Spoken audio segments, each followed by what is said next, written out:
And I was like, oh my God, who am I? And what should I believe? And that's those questions you never ask.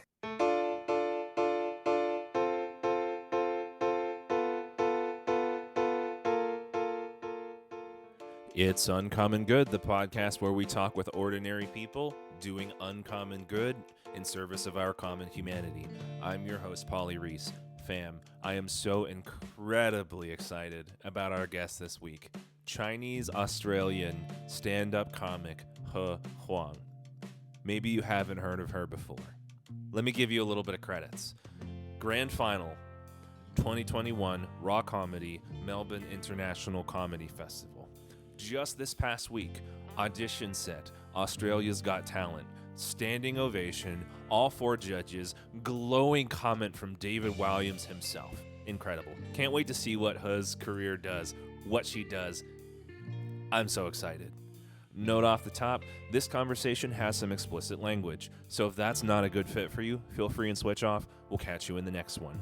This conversation, we talked about what it was like for He to grow up in mainland China, what it was like to do graduate study in public policy at Georgetown and go on to a career in the World Bank, and most recently, what it's been like for her to get started in comedy in Australia and to build a unique perspective, a unique voice from a grounded place, from a grounded sense of self.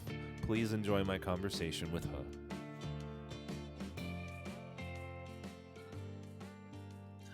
I don't know. I don't think that I'm like that good of an Asian. Wow, I'm we literally have similar hairstyle and same forehead. Do you think people like will think, oh my God, are you guys the same? Is she a boy? It's just totally, possible. Like the other day I was like doing my hair like this. So I could be a guy. I could be a guy if I don't have any boobs. It's people won't feel so. well, come hang out in the non-binary space a bit. Like the water is not exactly warm or cold, but it's somewhere in the middle. What Uh, is non-binary? Is there some computer stuff? Non-binary for me is an expression of gender. My gender, like how I perceive myself, is not explicitly male or not explicitly female. If gender is the way that we relate to the world and the way that we fit based on like how society expects us to participate based on like physical anatomy and reproductive anatomy, like I don't fit in either way. Yeah. Non-binary is not a strange idea for me, but I just have never met someone explain to me what is non-binary. It's like, do you feel boy today and you feel girl tomorrow, or just change every day? I mean, it can be, or it can be like a little bit of both at the same time. And it's a different definition like for everybody.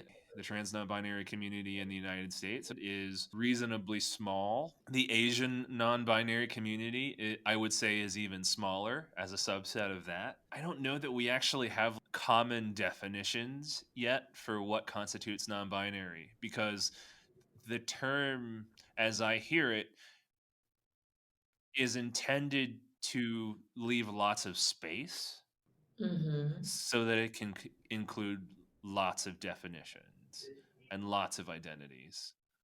So, do you think Yeah. Mulan is non-binary, but she doesn't know? Yeah, in Chinese, it's so Ooh. funny. I never thought about it. When I was a kid, we learned the ballads of Mulan, right? And just Right. never question it. Never question was was she forced or she was very happy actually to go join the army.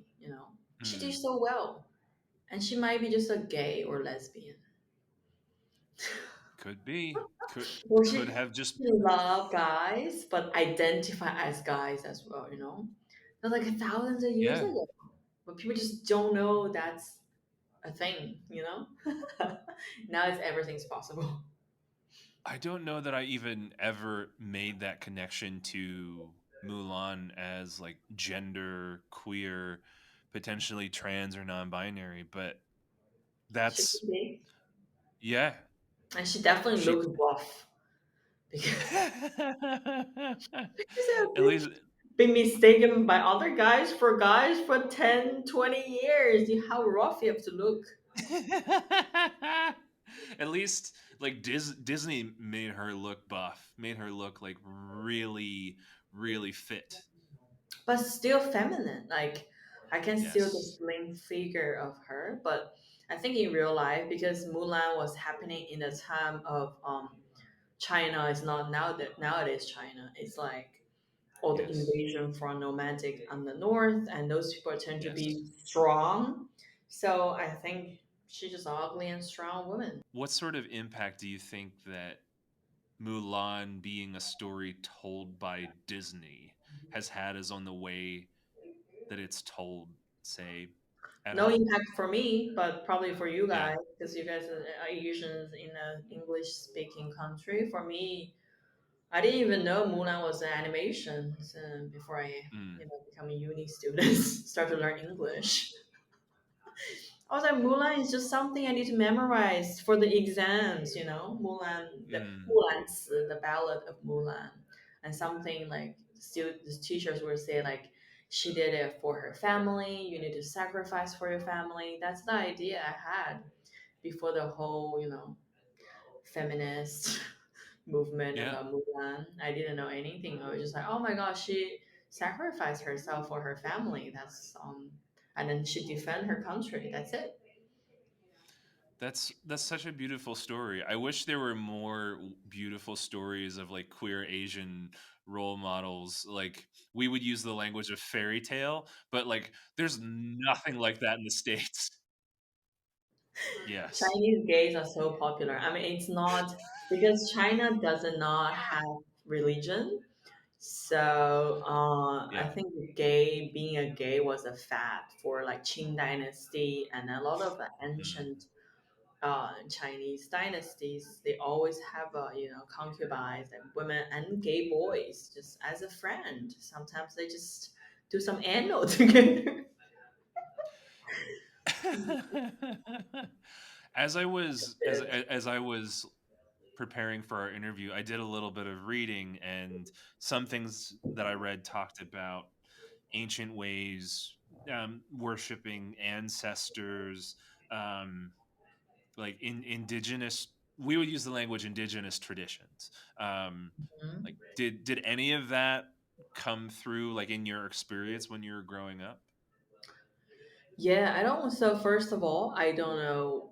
I mean, in Australia as well, in the States, not a popular Right. idea of First Nations, but in Canada, in the States, there's an idea about a First Nation and the indigenous Yes. population.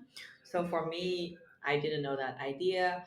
And Mm, in China, we just have like traditions, and then I'm in the minority, ethnic minority as well. right. So we just have family traditions. You go to the sweeping the tombs, and then when Mm. it's a dead ancestor's birthday, you need to prepare some food for them, burn some monies in case they need Uber.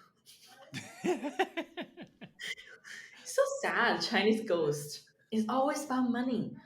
Even you're a ghost. Mm, Now I think about it, it's so sad. I was like, if you're a ghost, you're a free spirit now. And yeah, but we do that all the time. Ever like Spring Festival, we have Swimming Tomb mm. Festival, and it's all about pay the tributes to the ancestors, respect your family lineage, your family tree. I think that's just a very important part of China, and the rural China. Most before the communist or before the new government founded, the Yeah. majority of China, rural area like countryside, and Right. family just a very basic unit, and a most just extended family, right? So because like for example, my grandpa's village, I always visit when I was a kid. The whole village is just like the same last name. I was like, okay. And it's like first cousin, second cousin, my grandpa's first, second, the whole family is just like there, the whole village. So it's really important to bond it in that way. And yeah, Yeah. but nowadays I think because urbanization is just less that kind of tradition being kept. And Mm, since we don't have religions and religion is basically yeah. banned in China, so people Right. kind of lost, what to do to even if for Spring Festival, Chinese New Year, or Sweeping Tool Festival, do we need to go to the tombs to pay the respect to our ancestors? I think I seen the trains become less of that. Because when I was a Mm, kid, oh my god, we travel miles. Because like back then, I live in a mountainous area, so it's so right. hard to transport from one location to another. We have to take this bus to this town, and then take the bus from the town to the village level, and then we'll have to catch a ride from the village to that tomb. So it's like, and then we'll have to walk up to the mountains hours and just do that. I was like, Oh God. nowadays it's hard. People just not that much of work for I that. feel like it means more. Like if you have to switch a bus, cars, trains to get there, like I feel like you'd appreciate it more as opposed to just like jumping in an Uber. Yeah, yeah, I think it is. Like, I didn't know anything. I was just a kid. So I just, Yeah. because my parents need to do that, right? And then, so I just follow them. Yeah. For me, that's a very beautiful memory of my childhood, all the mountains, walking. And Mm. yeah, I shit in the wild. It's really fun. Yeah. You mentioned being a part of an ethnic minority. I think you told me that you're Hmong. Do I have that right? Yeah, in Chinese we call Miao. And Yes. then it's so funny. I asked my mom, say, why we're this ethnicity? She was like, I don't know either. It's just ethnicity becomes so homogenized and integrated into the majority of Chinese, like Han population. So unlike Uyghurs, Tibetans, or Korean Chinese or Mongolian Chinese, we just don't have a lot of identity traits left.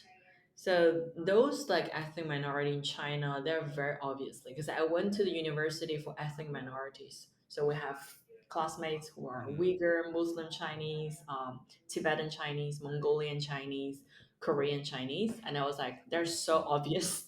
I can easily tell them from the crowd, the way they walk, the talk, the dress. It's really different. But for me, nobody can tell. Like I'm just like population Han Chinese mostly, and that's just Yep. like the diversity inside China. But everyone Mm. else just look very Chinese. Han population. Does that in not having like a distinctive trait among China, do you ever feel like you're like missing out, or do you wish that there were more like Yes, distinctives I that you could point do. to? I Yeah. do. I didn't realize how much I think people should celebrate their own culture after I grew Mm. up and then came outside. Because like the trend right now is even for Canton people, like Cantonese, is they're losing their touch for their own language, right? There's like even though people say, "Oh my God, you speak Chinese," but Chinese actually consists of so many languages, and then like local we call local dialects, but actually they're just different languages. They belong to different language families. And then right Mm. now what Chinese government is doing is just to try to set the agenda as the Mandarin as the main language. So because people wanted to learn Mandarin, when I go back to my hometown, I just found the kids nowadays don't speak my local dialect that much, and I feel like, Mm. oh, it's boring, it's because I when I was in my uni and back then, 15, 10 years ago, 20 years, it was so fun because like it's just like in the university, the celebration of different culture. We have so many Mm. holidays in my uni. We celebrate Tibetan New Year, we celebrate Uyghurs a holiday, Passover, Ramadan, and we also celebrate my New Year as well, different times in Yeah. April.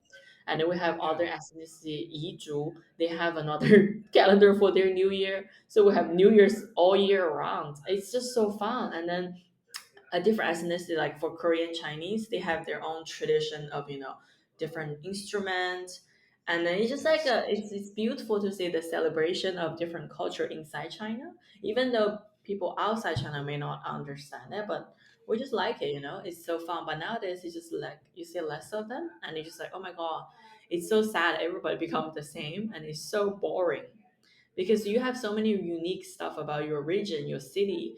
You cannot like be the same everywhere you go. That would be so boring, and then you lose who you are as a person to your family or to the town level.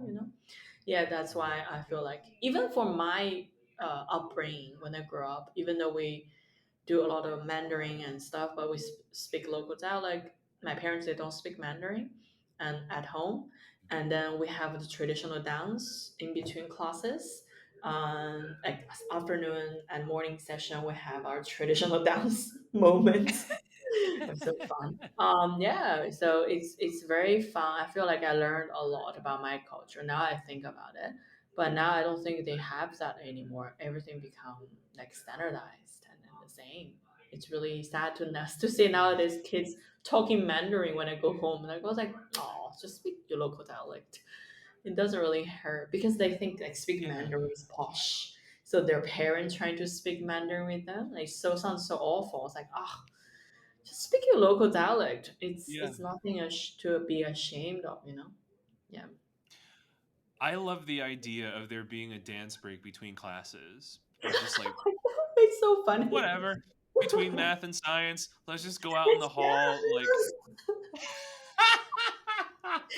It's so weird now. It's like because everybody's like dance, and then it's like those dance is not. It's like choreographed by our teacher. So I will have a dance competition sometimes during school calendar. So it's like class one versus class two. Which one have better choreograph? And then it's so funny. We all those dances. It's very rooted in the agricultural stuff. So you have like this. Oh my god! But this is like what is fluffy the soil whatever. Because we didn't know the background of it, right? But then the teacher know, Yeah.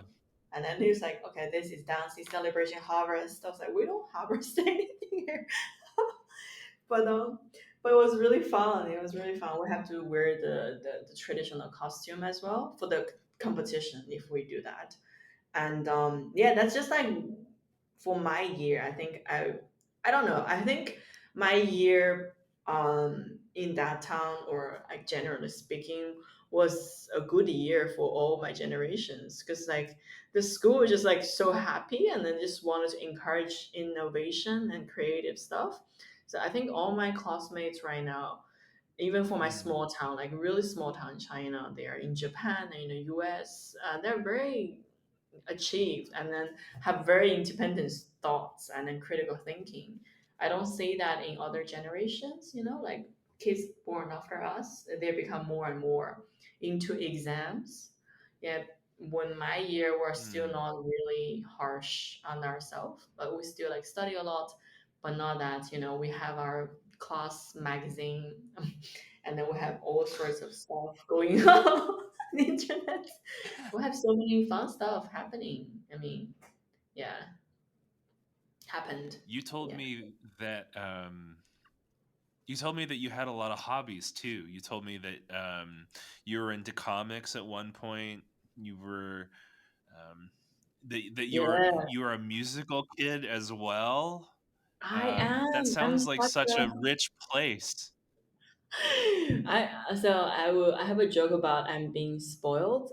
Yes, now I think I'm like really spoiled. I'm really lucky to have a parents, who just I don't know. Maybe they don't know how to be a parent, or just like they really just like let me go.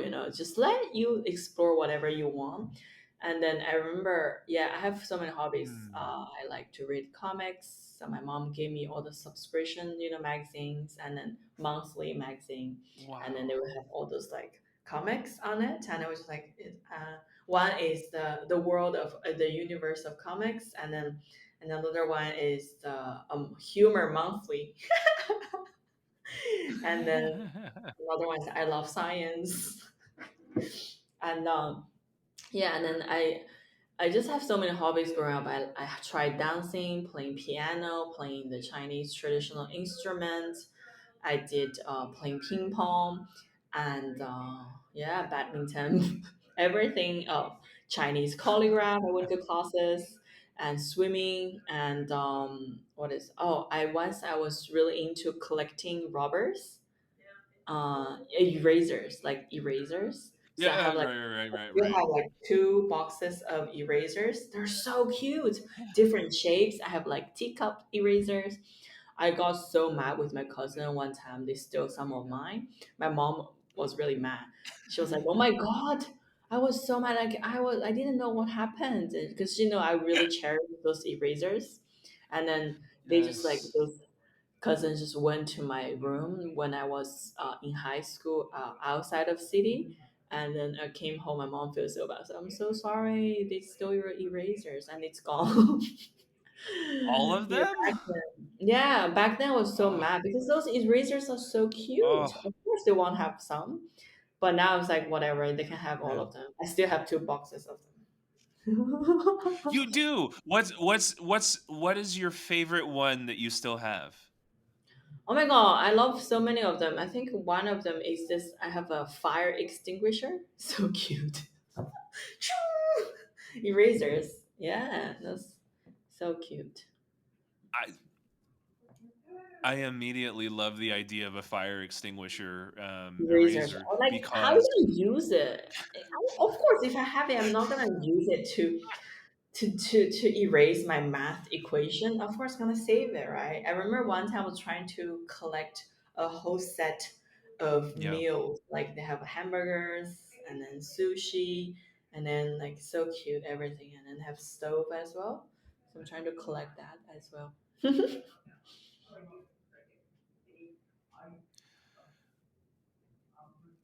What I hear in you describing these beautiful erasers, the hobbies that you described, there was just this spaciousness that allowed you to just explore and to try things Yeah.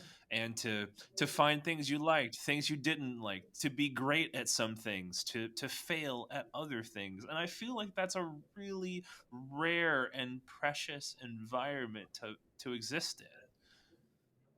Yeah, I'm lucky. I think they gave me a lot of support and finance or space Hmm. to do whatever I like. I didn't know that's such a, privilege to have. I mean, my mom basically asked me to let me explore anything. My dad really just don't really give a fuck. So just do whatever you like, as long as you don't fail the school. That's all. That's all. And yeah, I explore pretty much everything other than sexual stuff.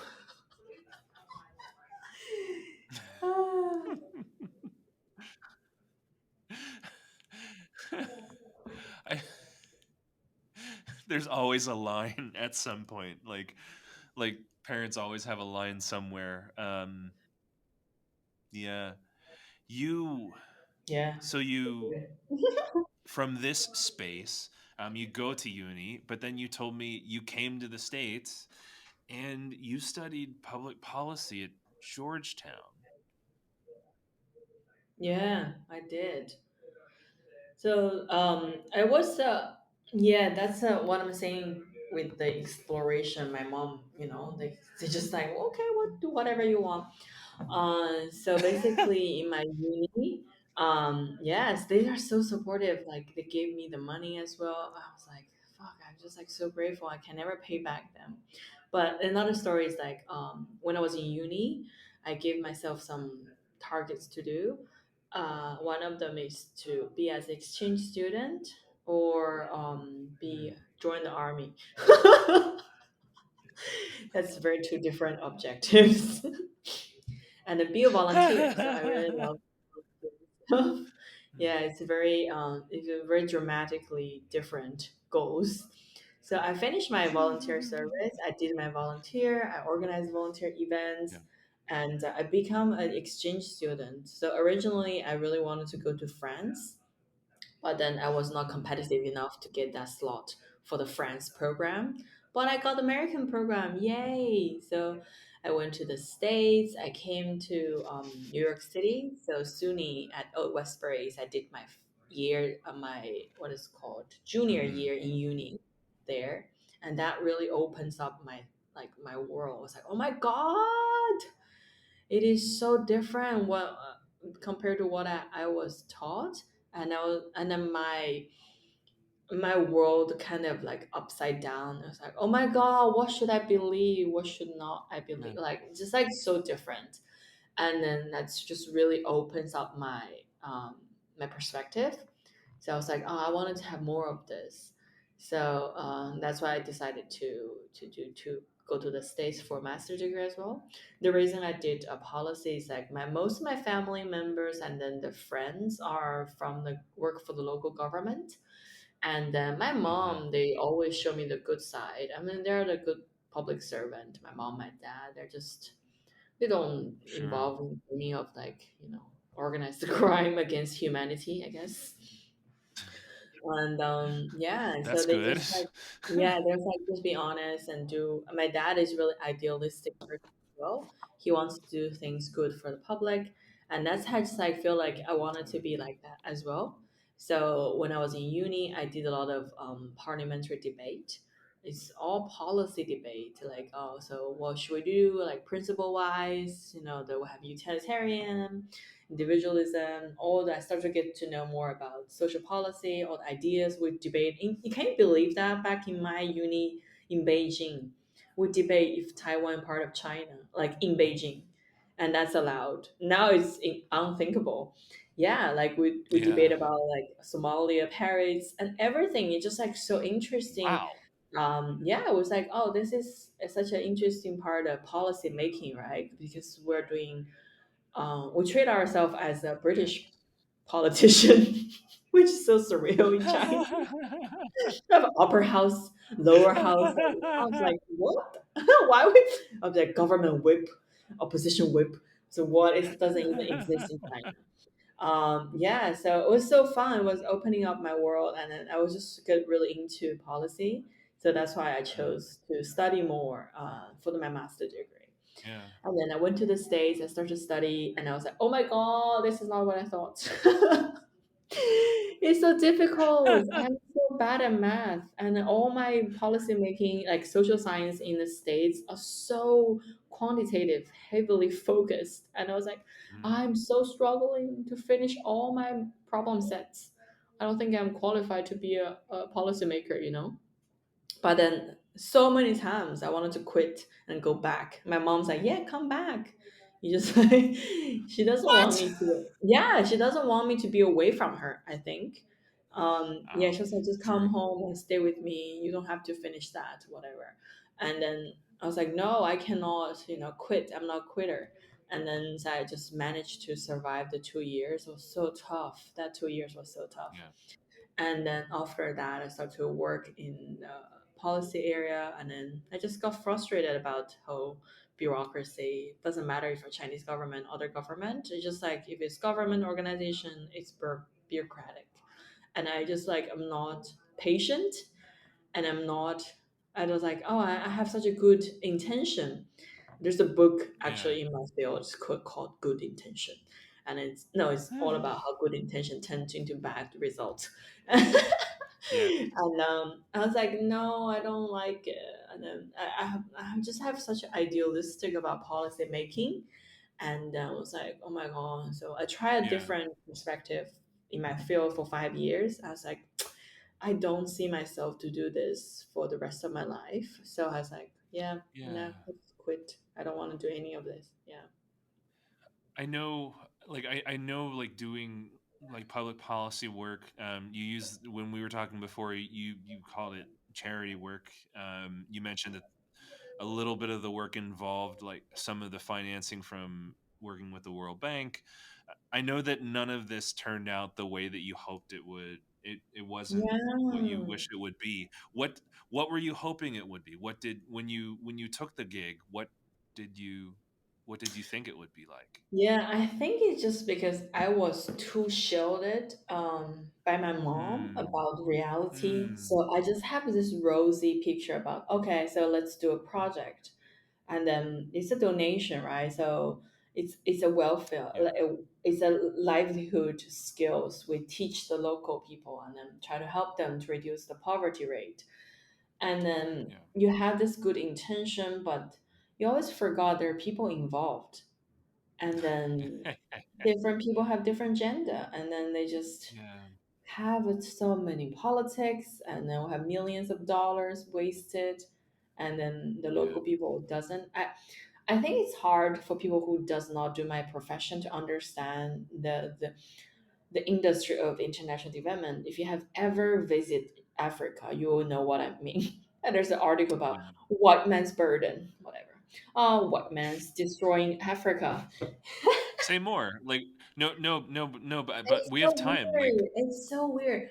For partially, I was actually, no matter how bad the Chinese government have in the press, but I think when I grew up, um, if we wanted to, we have all the like economic plans and then reduce the poverty rate, because my hometown is one of the poorest county in the province.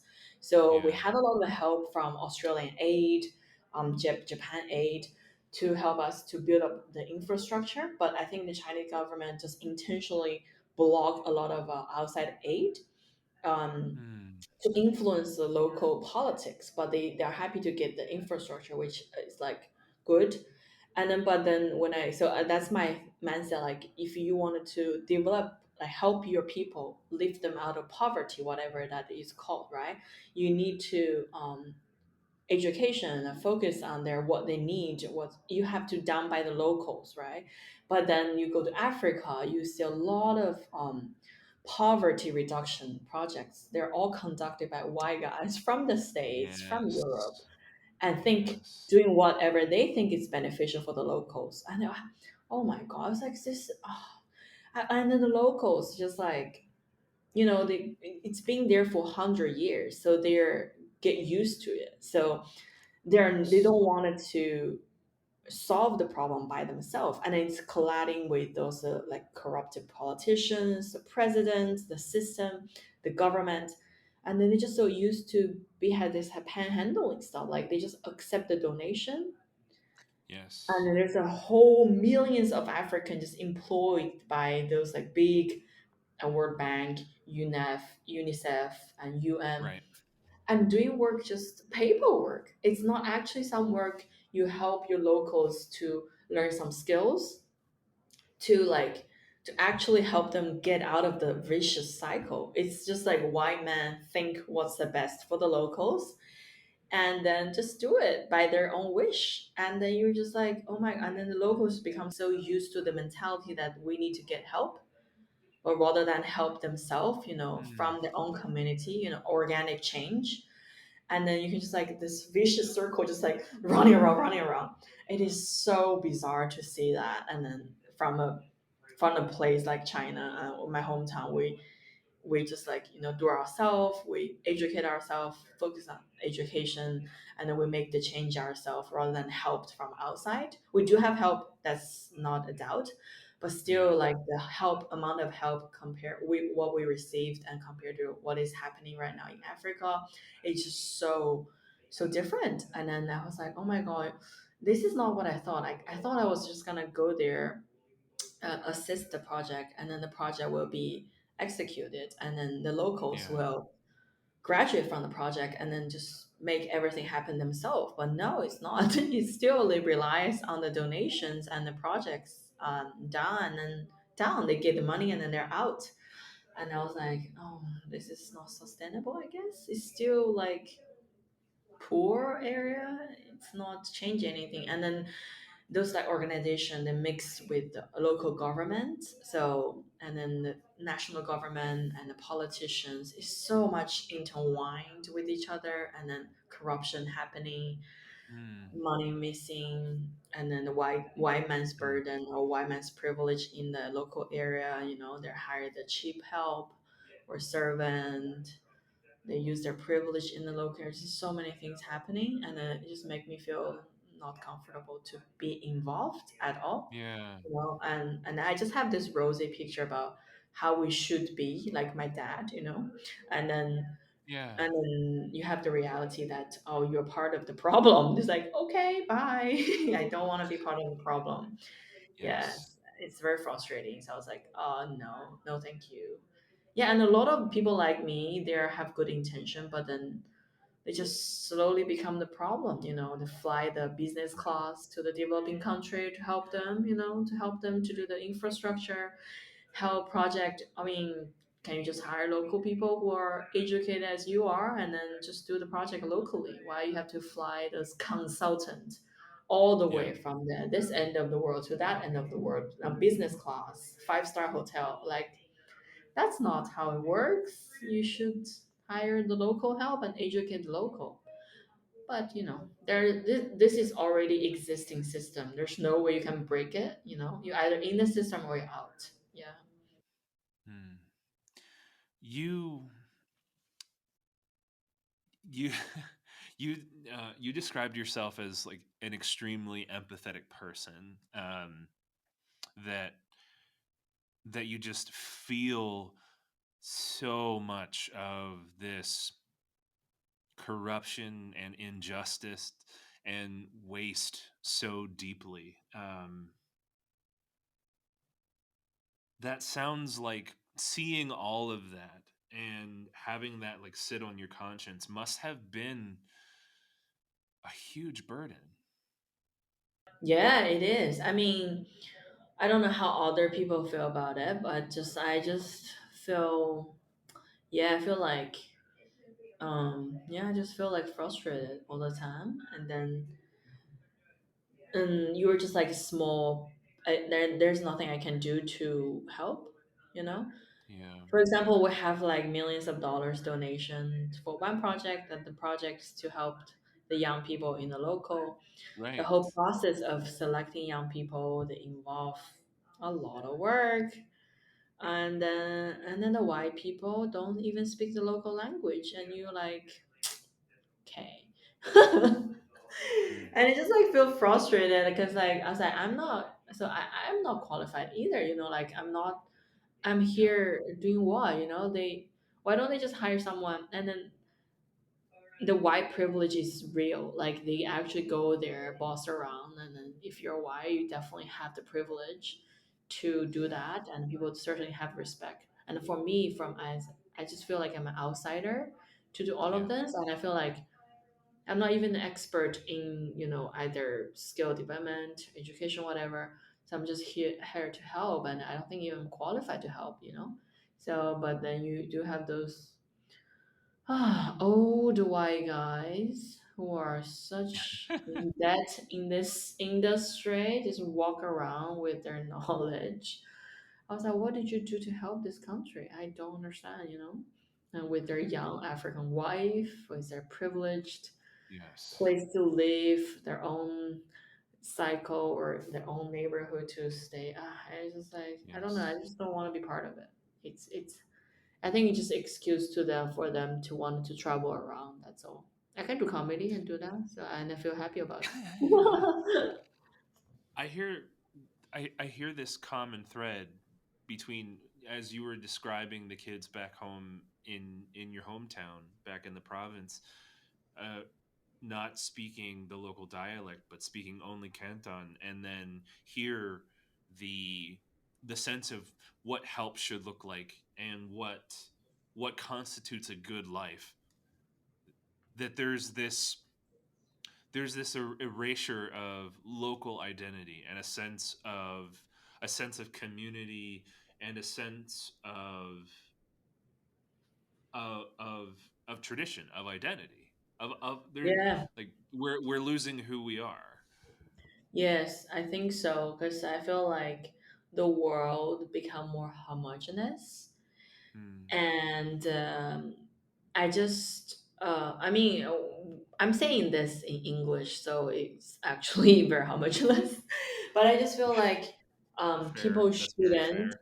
yeah, force what you think to the mass, like let them have some certain autonomy, decide what do Yeah. I want. And then I think that's just not happening in China or where I was working. And you see a lot of oppression from people thinking they're right, and to people Mhm. who are, maybe they don't have the knowledge from outside. Or so I just yeah, so that's how I feel about it. Because like when I grew up, we at least have the chance to explore ourselves. And then Yeah. information, as I said to you, was actually that not that closed. I grew up in a very Yeah. pretty open-minded time of in China, and then now I feel like it's become more and more closed.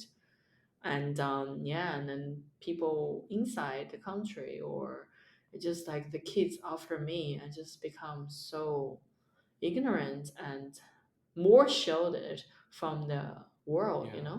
They just want to, and then at the same time they're losing their identity.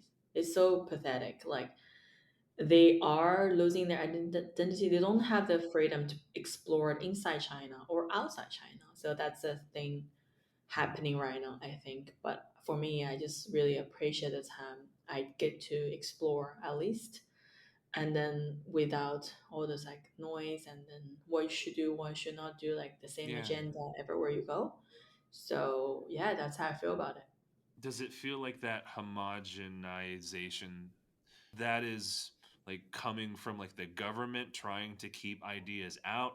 Does it feel like that's an issue of like technology with the internet and everybody trying to be like the same sort of like standard of young person? Like where do you think that comes from? Yeah, I think so. Like part of the internet is a problem because everything happens so fast. It Yeah. happened in the West democracy country as well, right? You have Instagram, so Yeah. people post their picture on Instagram model. You're like, oh my god, I want to just look like him. Kim Kardashian's huge butts, big boobs. I love it. I loved it, but I don't have it. I don't have huge butts. Um, Neither yes, do I I. don't. So everyone wants to be like that. So in China, it's the same. Like you have some cute Chinese girl and become super skinny and then Yeah. don't eat food at all. And then if someone speak perfect Mandarin on the internet, people want to look at her. And then I think for a confident Yeah. government or for a confident country, you're just not afraid of opening up and criticism. That's how I feel like a confident person, at least. Like if I'm confident, right? Whatever Hmm. you said to me, I'm okay because I know who I am. I'm confident about my who I am. But if you're not, it's just like you will make people and then you will try to scare people into believing something or just try to force your beliefs to someone else. And then I think that's just both happening and with the information Yeah. age. Yeah, I think so. But for me, we're like less of influenced by outside noise because I grew up without too much of internet. Mm. We have to put DOS, huge Yeah. desktop. So internet was a still new thing Yes. for us. Yes. And then I remember, oh my God, when I was in my middle school, I was trying to watch Brokeback Mountain. Yes. Oh my! I watched it. I caught it when the scene didn't delete. Yeah, I was like cover my laptop like this in class, in my computer class. I was like, oh my god, I need to finish this. It was so lovely. Yeah, I loved it so much. Yeah, that's the internet for us. So we didn't grow up with that Yeah. kind of noise as well. So I think it gave us a little bit of Yes. happiness, and then also I don't know, just spend more time with ourselves, I guess. Yeah. Yes. When I grew up, I I think I'm a little bit older than you because Brokeback Mountain came out probably when I was in high school or even a little bit older than that. Internet was this sort of treat because the internet wasn't awful yet because it was still this modern technological marvel, and so you got to be your internet share on the one terminal, the one computer in the house that had a modem, and it could only be that one computer. You got to be on the internet for an hour if you were really good, and it was a treat Yes, rather than yes, burden yes, than it is now. the same. We will be recording longer than I was Yes. allowed to be on. Um, Yes, we had like the only time we can have the internet is the computer class during yeah, my yeah, time. Yeah, and then I was yeah, on I was boarding school as well, so we don't have any chance to have internet. The only thing we can have from outside is the radio. So we actually will Mm. cuddles and listen to the ghost stories on the radio, and that's the thing. And then that's like what's it called late night Eden Garden. And people call the host about their problems like, oh dude, I just love this. And then the host will be like, what the fuck is wrong with you? It's just like talk about that. Just like bashing, insulting the callers. Like you have problem, work on your problem. She's cheating on you. She's a piece of shit while you're listening to her. Just stop. Get out of there. I was like, that's our. That's not like after everybody went to sleep. For you girls, in the dorm, just like listen to the radio, and that's our entertainment. It was really fun. It's like it's fun. I think it's fun. I don't really. I think I really liked it. Yeah. I wouldn't trade it for internet. I still wanna, if I have a chance to choose to redo it, I still wanted to do what I did in the past. Yeah. No internet, just have fun with friends and classmates. It's so fun. Yeah. You have to use your imagination.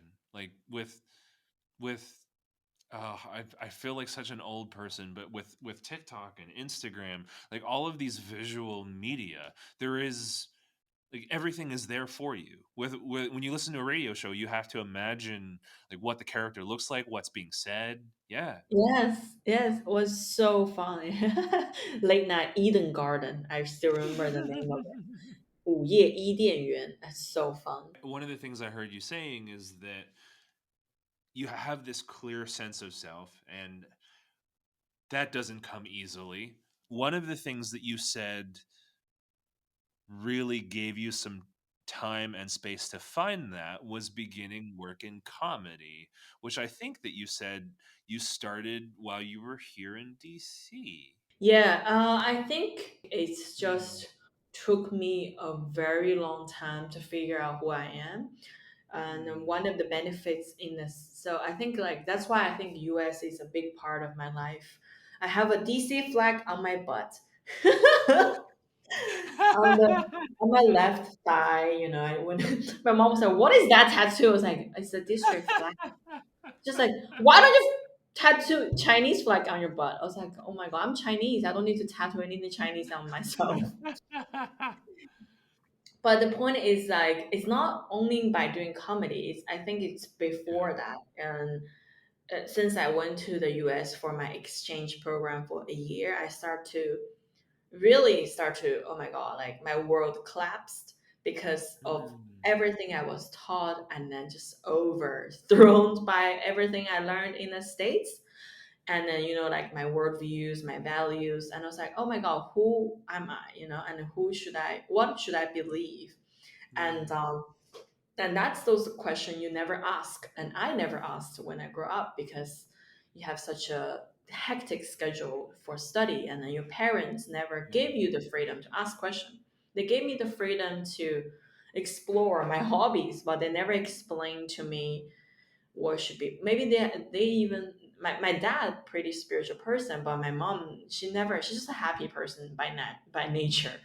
And then they don't have a lot of exploration about belief and values and stuff like that. Yeah. So that's where I actually start to question myself. I was like, oh, okay, should I have some religion? I went to Christian church. I went to Buddhist, whatever. Sure. I was like, I don't really think there's a Lord there. I try, but I was like, I cannot give myself to him. I cannot. I don't even give myself to my parents. I cannot. So I was like, so then who I am as a person, what should I believe? So it just took me a long time to figure it out throughout the process, in the States, away from my Yeah. parents, doing my master degree and did my work. I think by the time I started to comedy about 5 years ago, I Yeah.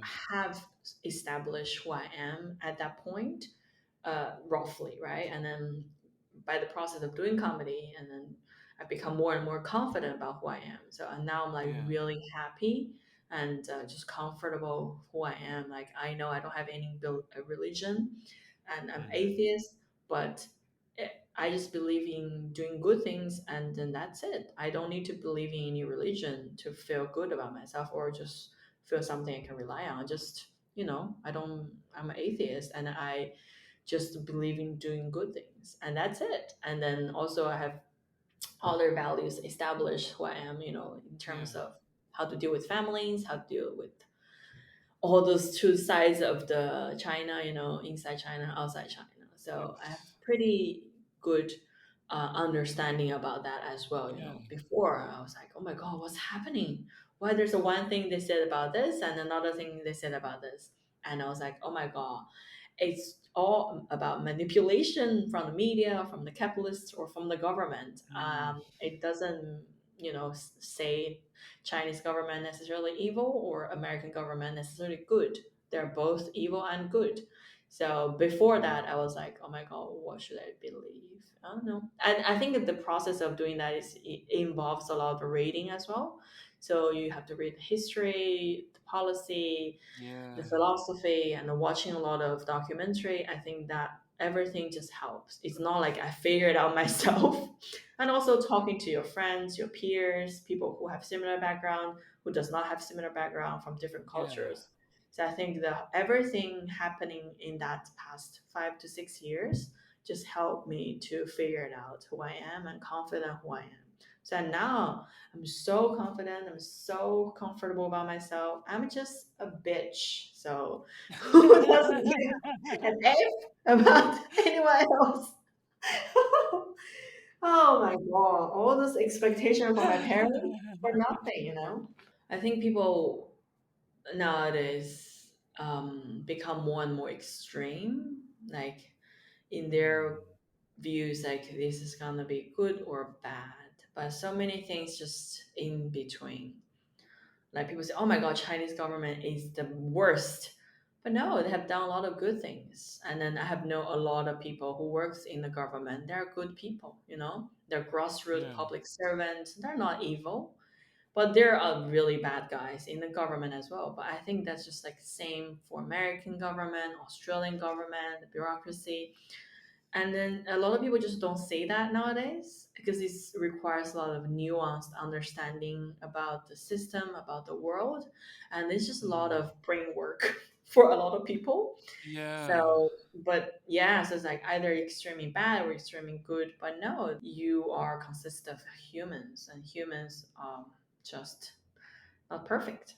And then that just No. applies to all human beings. And then I think I just have that nuanced understanding about the world after I struggled for Yeah.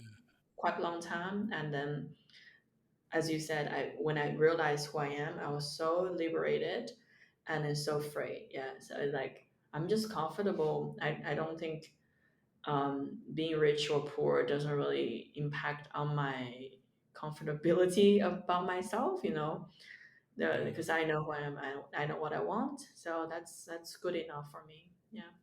Hmm. What is it that makes a thing that we can do good? Uh, I've been pondering this a lot, and I, I just don't know. The good things. I think that's a big question. So, my dad once said to me, he was like, if you want to help someone, don't expect someone to pay back. That's at least Mm, everybody can do that kind of mentality. Because I used to say, oh, if I help you, you have to, sometime return the favor in the future. But he said, just like, if you want to help someone, just don't expect them to help you back. I guess that's just how he does things because he does really help a lot of people, and people just think he's so generous. Like it's a lot of fight between my mom and dad. It's just like my mom, so why did you help him, and then he's not gonna help us, like all kind of constant fight. And I think if you cannot do anything like big to the world, you think just at least you can do that. Like if you can just help people out, small mm, favors, and just don't expect they pay you back. I think that's at least you can do. And then also like you can do so many things, like small things can do in your life, can just be nice to people, like be nice, smiling, and to mm. everyone, and understand, like if like I work in comedy, right? So there's Right. just so much happening in the industry. People not necessarily are comedians, but they're in the industry. They are behind the scene, they're producers, they are organizers, the bookers, the venue Yes. managers. and just be nice to them. Don't be a dick. That's at least you can do, you know. But that's sometimes a lot to ask to certain people. Yeah. Yeah, so I don't know. I just feel like yeah, generally don't be a dick. That's a minimum. And if you want it to be better, just help out as you can, and don't think about how they're gonna pay back. Mm. Yeah. One thing is really good is to have boundaries. Mm. So it's very hard to do that. I think I'm like Yeah. learning. Part of being mature is that you set up the boundaries between you and the outside Yeah. world. Sometimes if you cannot take other people's emotions or problems, just say no.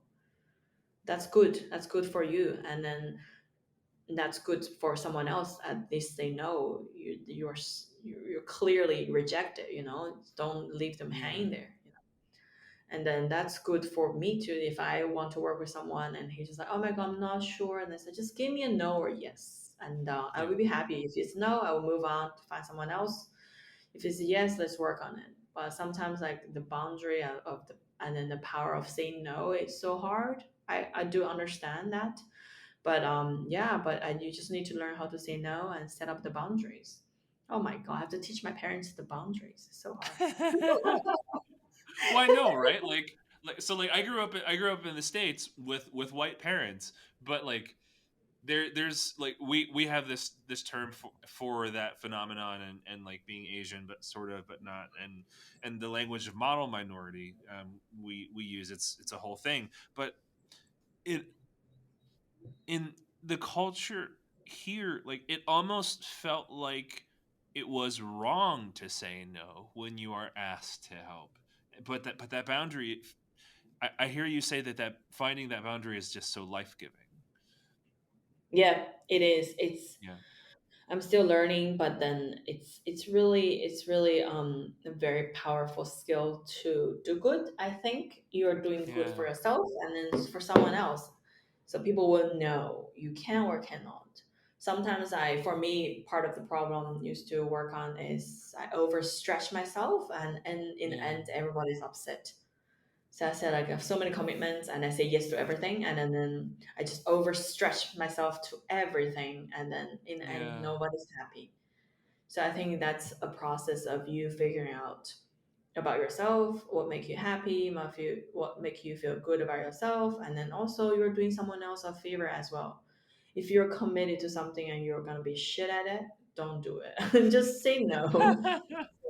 And people understand, like it's adults. People have their own stuff going on and they know everyone has limits. Yeah. I want to pivot a little bit. I want to get into comedy a little bit more. I feel Yes, like comedy. yes, yes, yes. How did you get to being in Australia and working in comedy? Like, what was that journey to the present moment like for you? Yeah. So my comedy starts in the States, and Right. then I did 1 year, and then I just kind of get bored by you Americans. Hello guys. We're not very Please. interesting.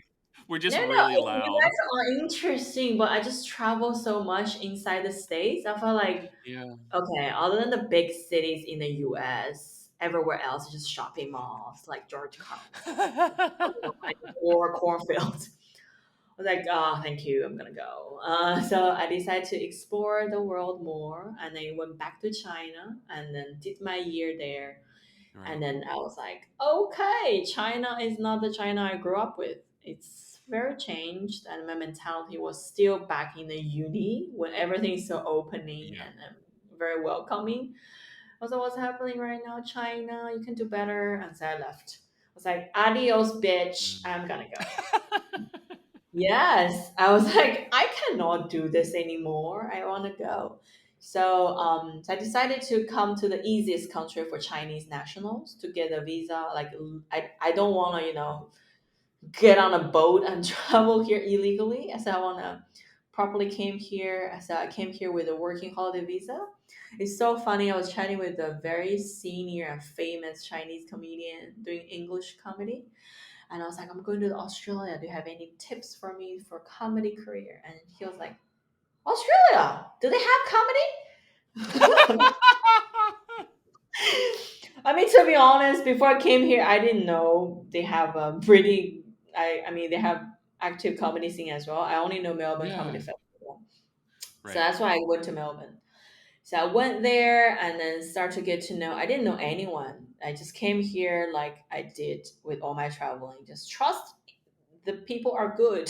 The locals are good. And I started my comedy. I joined this competition, and then the Mm. pandemic hits. And the competition, I went to Yes. the semi-final round, and then pandemic started. Everything closed. Yes. Yeah, that's when it's so interesting that the world becomes so different compared to before I came Yes. here, right? But during the pandemic, I get to know you guys. I took a lot of Yeah. classes. I kept doing comedy because that's the only thing I wanted to do. So I keep doing. And then when the lockdown over in Melbourne, by the way, Melbourne has the longest lockdown in the world that time. And then I came outside, I just become more and more appreciating live comedy. But when the Yeah. pandemic started, I was just only 2 years into comedy. Mm. Yeah, 2020, right? Yeah. Oh, that's my third year into comedy. And Mm. then yeah, so I was like, I need to do more, and then I just get more active, and then Melbourne comedy scene are very welcoming, and then I went to the national final, which Hell is yeah. yeah, that's literally the one who opened up the whole scene in Australia to me. So more people saw me, and Mm. then most importantly, the bookers. I get to really busy Yeah. after lockdown. So I was like just running around like a maniac for gigs. Yeah. I'm a gig pig as well. So I love gigs. I love to work. I love to do comedy, and yeah, that's how it started. And now it's my third year in Australia, and Mm. just pick up more and more paid shifts.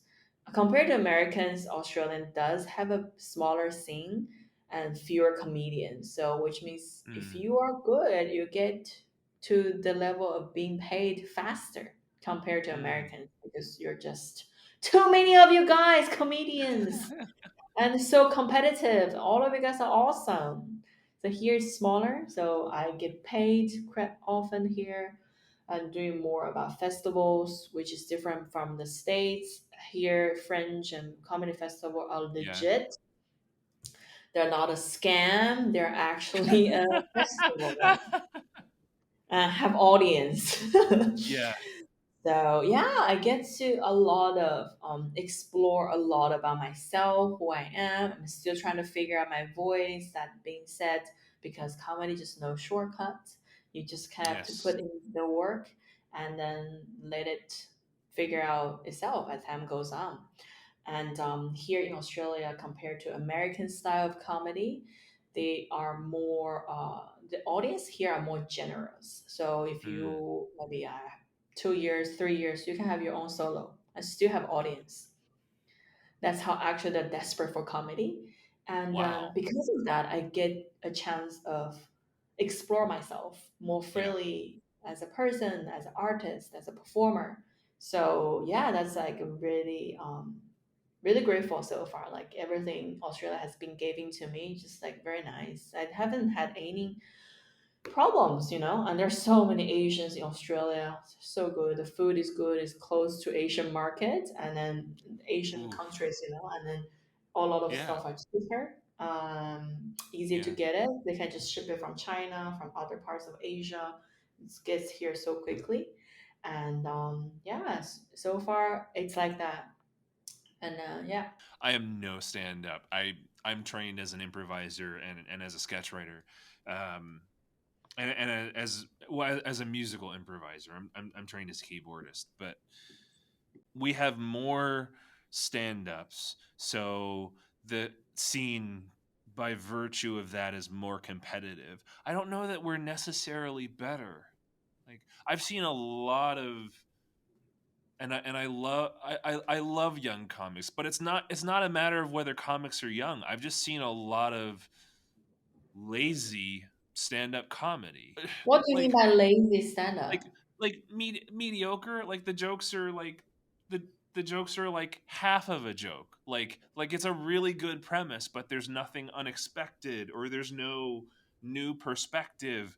Um, I Yeah. think there's a sense of just entitlement because we have a lot of, okay, I'll say it, we have a lot of mediocre white men in comedy. Haha, you said it, Paul. Great. Good on I you. did. I definitely feel ya. I've been watching a fair amount of comedy now since I started. It does have the trend of comedy become more and more hacky and non-conventional. No, not Mm. conventional. Sorry for. Apologize for my English. Um, but I definitely agree with you. But one thing I think is nowadays the whole entertainment industry being democratized. Oh my god, my English. What is that? You can be famous on TikTok, on Instagram. You don't Mm. necessarily don't have to do the traditional route. Go to the Mm. industry, get picked by bookers, and then stuff like that. I think it helps with bringing more new, innovative and creative or new perspective to the comedy industry. But I think there's still majority of the industry who make the decisions are still dominated by their own mentality, like white male comedians are the best, and then there are a lot of them out there. That's a thing. Like whenever I go to a gig, it's always white males. Oh, Yeah. just like white males. So like to be honest, like what are you gonna leave the bookers to choose? They don't have any choice. The point Yeah. is that you have to bring more people of color or female comedians to encourage them to do more open mics. I feel like sometimes it's really we have to do a lot of work, like to work on yourself, to have more people of color to be in this industry so that the bookers have good choice to choose from rather than choosing a white people. So we need to have a bigger pool. That's what I'm trying to say. But with that being said, there are too many of white male, straight male comedians who doing a lot of hacky jokes. I was like, this is so predictable, guys. And then how can you not see Hmm. that? Just write something about you. Do you have souls? Do you have lives? Just write something about you, about your family. Like, Yeah. I don't know. It's for me. I just don't. I just have standards now because I've been watching so many comedy, Mm. and then whenever I see bad comedy, I just shut it down. Yeah, just like my whole brain just shut it down now. And then it's like, just amazed by how many audience just sit there and watch that comedy, and whenever the bombers laugh so hard. I think I've become those comedians now, just laughing at other comics' misery. I was like, oh my god, that's so funny. Yeah, because you have many of you guys, white comedians, like, Yes. and you have to be exceptional good to stand out nowadays. Yes. Yeah, if not, it's just hard for you to stand it out because just too many of you guys. And then good things for us is like we don't have a lot of us. So for me, I might be the only Chinese person from China in that lineup. So I get a lot of Mm. diversity quota, which is awesome as I get paid. Uh, money is very important for a comedian to Yes. survive. Yes. My rent is due tomorrow, by the way. Yeah, so I don't know. I just feel like, yeah. So I feel like nowadays comedy is like that, but I think it's changing. Mm. Um, Even for audience, their taste and they're being exposed to Yeah. so many years of comedy, they become more and more picky. So I think that's one of the reason why you cannot be super successful nowadays. It's hard to stand out as a comedian, stand-up Yeah. comedian. You have to do this and that, all sorts of stuff to create your following. Yeah. So, which is good. I think I still believe comedy is a mass choice. If you're good, people will choose you. If you're not good, you will be, just get Mm. rid of by this system. Yeah.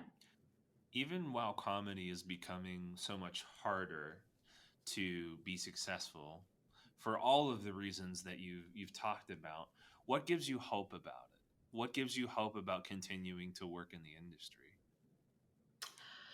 Oh my god, I don't know. I just love comedy. I just love stand up. It's intriguing to have how I can make one joke work, and then the Yeah. process of it is just very intriguing for me. And then the reason I wanted to do comedy English is trying to break down or bring down the stereotype about Chinese and not being funny, about my perspective and versus your perspective, and how I can make it work to make you feel funny, feel like, oh, the joke is fun and original and authentic. At the Yeah. same time, it's just a joke, So I think that's what motivated me to do it. Not necessarily I wanted to do a TED talk about Chinese culture, but I do wanted to bring that part into my comedy in Yeah. the future. And then to see, oh, the end of the day, we're all stupid human beings. It doesn't matter you're Chinese or white or black or brown. It's there's a joke in every culture and in every perspective. So that's what a big motivation for me to do, not in my native language. Yeah. Our world is a hard place to live in right now. What sorts of things are inspiring you? What sorts of people, ideas make life worth living? I don't think our world is hard to live right now. You guys have so much Hmm. good stuff going on. Wi-Fi is stable. That's good. Yes. Uh, Yes. I can take hot shower every day. That's good. Yes. I can eat a lot of snacks as I wanted and drink as much as I wanted. That's good. And I just I'm just like very amazed by everyday people. I walk outside the street, people trying really hard to make a living, no matter who they are. And then sometimes you like in the morning, late at night, people still working. That's just like I'm just every time always moved and touched and inspired by those people, not by like super famous or rich people. Like I just like, oh my god, I cannot live that lifestyle, Yeah. And then it's like, try and make the best of the day and then work. It's hard. Hmm. It's hustling. And then I seriously don't think it's a bad word to live right now. It's just like the internet and the media makes it sounds bad. Everyone else, like my mom, my family, they're pretty happy. They're secure. They feel lucky, and they're in China, but the world make China sounds like a hell, but they're not. They're just like normal people try to get by, and then they are lucky part of Yeah. Chinese people. And me, I'm lucky too. I'm a Chinese people living abroad, and then still, I have food, I have shelter, I have job, I have income, I have comedy. I think that's pretty happy. Yeah. And now you've got one of the one of like the great festivals of comedy coming up. You're doing Edinburgh Fringe in a couple weeks. Yeah, never been there. It's my first time. I'm very excited. Mostly just like to see how it is like to be Yeah. just the biggest French festival in the world, and not sure. I don't know. I don't have any expectation. I just want to be safe. I don't want to get COVID. Yeah. I feel like it's I feel like it's a rite of passage to do Edinburgh.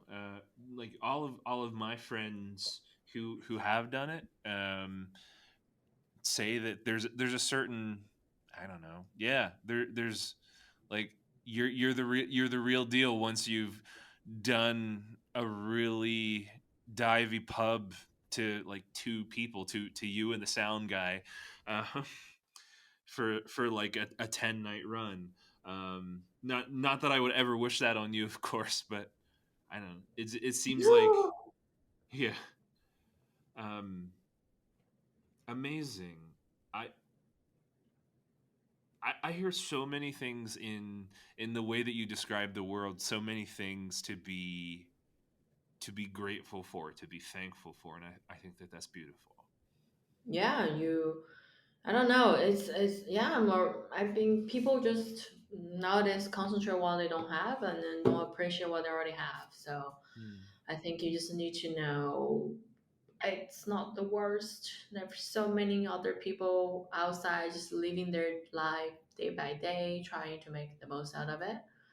And those people are just my inspiration. And then you should feel grateful for whatever you already have and work on it. Yeah. one last question. What do you want the world to look like when you're done with it? My God, I was wondering if we can teleport when I'm dying. Oh my God, when we're like kids, we write about future, right? We think about Yes. 2000s we're flying with a flying bus. It's not happening. So I wonder when that's gonna happen. And I don't know. That's a good question. I've never thought about it. I just wanted to people will be happy about who they are eventually, and then don't don't try to be who you're not and feel frustrated about it. I think generally that is my thought. Yeah. And if we have a flying bus, that would be nice.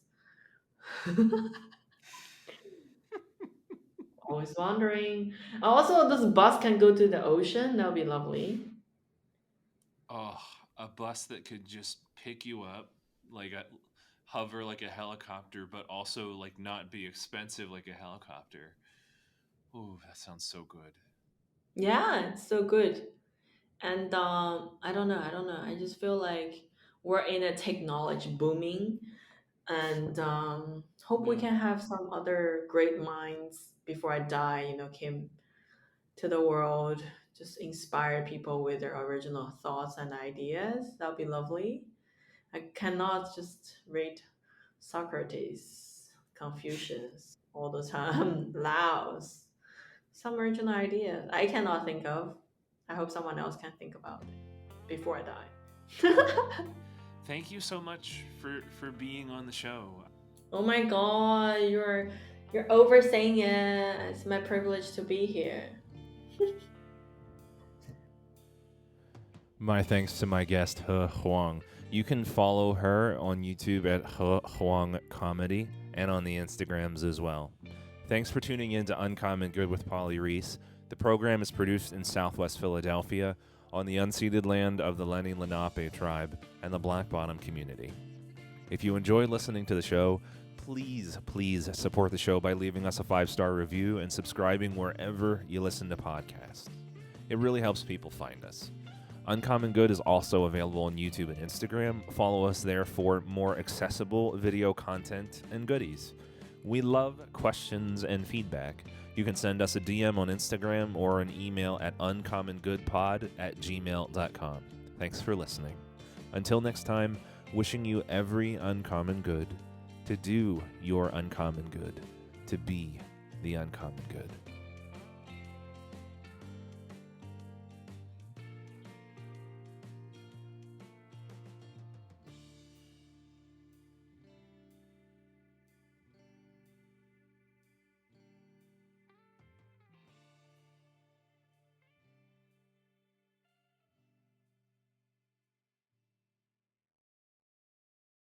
Hey fam, it's Polly. If you liked that video, want to join the conversation, be part of this community, click the subscribe button so you don't miss a thing uncommon good.